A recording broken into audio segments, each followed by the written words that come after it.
Bienvenue au 23e Festival du Livre de Moinsartou qui vient à nouveau d'ouvrir ses portes de la connaissance. Oui, vous avez bien entendu, c'est bien ce petit village gaulois de 10 000 habitants dont nous vous avions parlé il y a quelques semaines. Tiens, d'ailleurs, voici Monsieur le maire, que tous ici appellent plus simplement André, et qui, une nouvelle fois, est heureux que sa commune puisse accueillir ce qui se fait de mieux en France en matière de littérature et de liberté de pensée. Vraiment, il y en a pour tous les goûts. Des plus classiques aux plus éclectiques. Quelle que soit votre condition, votre âge, vos moyens, vos envies littéraires du moment, ici, vous trouverez forcément de quoi rassasier votre soif d'apprendre. Même les imbéciles, qui se plaisent à lire n'importe quoi, pourront y trouver leur bonheur. C'est dire à quel point ce festival est vraiment unique, non? Unique, je ne sais pas. En tout cas, il est peut-être un peu différent de d'autres. Il a son originalité. Ici, on cultive la rencontre. Les échanges, les débats, l'échange d'idées autour des livres, autour du cinéma, autour des gens qui viennent, autour des invités, avec le public.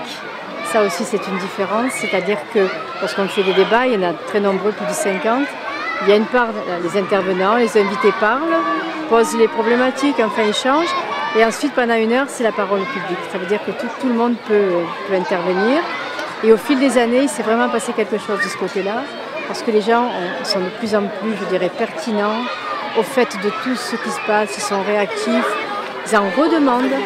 Et on les comprend, car en effet, excusez-moi de me répéter, mais c'est vraiment unique en France, et sans doute dans le monde, que de voir un tel festival de cette importance investir à ce point l'ensemble de la commune qui l'accueille, en bénéficiant du soutien inconditionnel de nombreux bénévoles, et bien évidemment de la participation de la quasi-totalité de ses concitoyens de toutes les générations. Mais donc, pour réussir cela, il faut quand même disposer d'un joli budget, non? On a un budget, mais on a un petit budget et on fabrique chaque année le budget. Donc on ne veut surtout pas se planter, comme on dit, et continuer, parce que je pense que c'est nécessaire qu'on continue à exister, qu'on continue à offrir ces lieux de débat et d'échange. C'est très très important.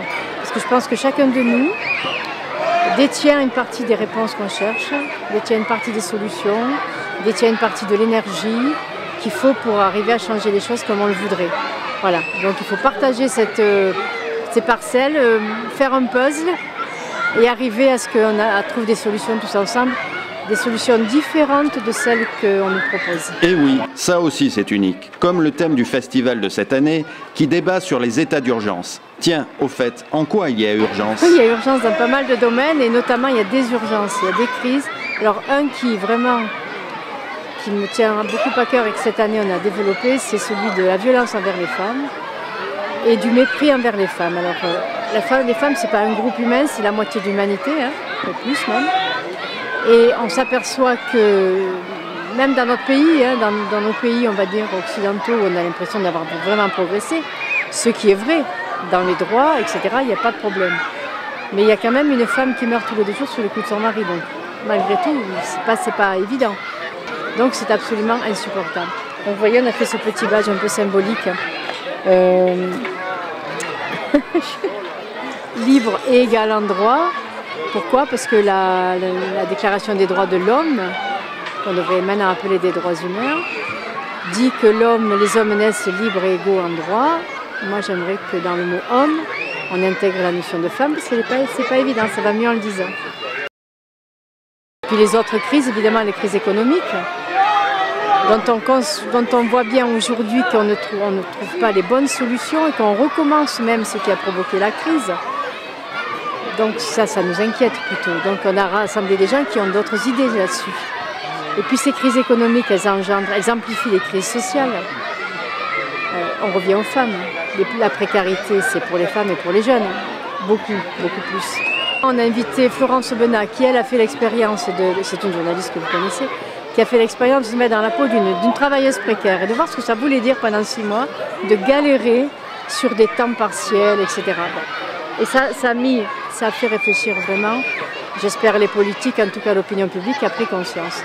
Martin Hirsch, qui lui a créé le RSA, alors il a fait un passage au gouvernement, il en est sorti, c'est un parcours intéressant. Suzanne Georges, altermondialiste, bien sûr que vous connaissez, que nous connaissons tous. Pierre Jox, lui c'est bon, la République, les principes républicains. On va travailler sur les principes du Conseil de la Résistance, qui sont très largement oubliés aujourd'hui. Donc il y aura un film, celui de Perret, là-dessus. Voilà, un peu dans tous les sens, des invités cinéma, des invités littéraires aussi. Notamment un jeune écrivain, Romain Monnery, qui a écrit un premier roman sur ces jeunes en galère, là, justement. Plein d'humour en plus, donc évidemment c'est encore mieux. Il y a également Thomas Legrand de France Inter. Après il y a des auteurs comme Werber, comme Catherine Pancol, des auteurs de la rentrée littéraire. Et tous ces gens ne sont pas à côté de la société. Hein. D'abord ils y sont, certains en parlent, d'autres c'est une toile de fond, les polars c'est toujours même un creuset là, sur les crises. Donc voilà, on essaie de mettre tout ça ensemble et de voir ce qui va sortir. Certainement de la bonne fertilisation croisée des grands esprits qui se rencontrent ici dans un contexte décidément unique, n'est-ce pas? Pour moi, c'est un des 2 meilleurs en France, hein, le Festival du Livre. Vraiment, c'est très bien organisé. Et il y a beaucoup d'auteurs qui viennent, il y a beaucoup de journalistes et c'est vraiment, puis c'est très très bien organisé, quoi. Donc c'est un festival qui mérite de venir, quoi. Est-ce que vous voyez au fil des ans une augmentation ou une baisse de la fréquentation et des ventes? Et ben, écoutez, l'année dernière c'était beaucoup de monde. Alors là cette année je ne sais pas, mais non, de plus en plus de monde. Puis il y a les animations qui sont proposées, il y a les dédicaces, il y a les écrivains qui viennent, c'est vraiment des grandes pointures. Hein. Non, ils sont à la pointe, hein, ce festival. Hein. Alors, dans l'immédiat, je vous l'assure, si vous le pouvez, il y a urgence à venir participer à ce festival et sinon, à revenir régulièrement sur Unique TV pour suivre nos prochains reportages.